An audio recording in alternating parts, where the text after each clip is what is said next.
How to add background effect to any photo on your gallery.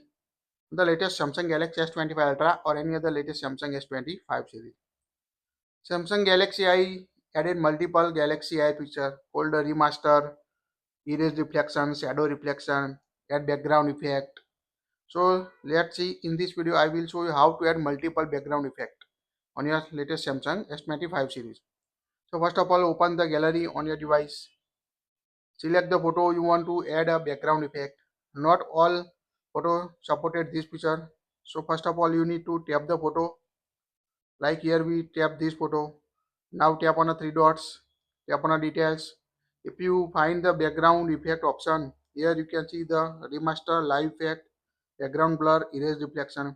You can't find the background effect, so you need to select another photo. So here we select this photo on my device. Now tap on the three dots, tap on the details.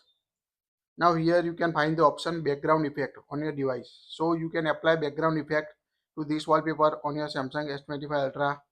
So tap on a background effect on your device.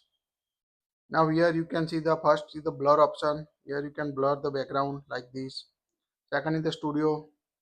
Select the area of picture that want in focus. So you can select this and it will focus on only this.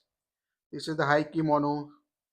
So you can see the different option low key mono, backdrop, and the color point. This is the all available option, the background effect available on your device. So select the background effect you want to apply on your Samsung S25 Ultra or any other Samsung device. You can also adjust the sensitivity for a low key mono, high key mono you want.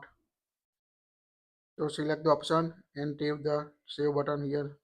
Tap on a save or save copy on your gallery.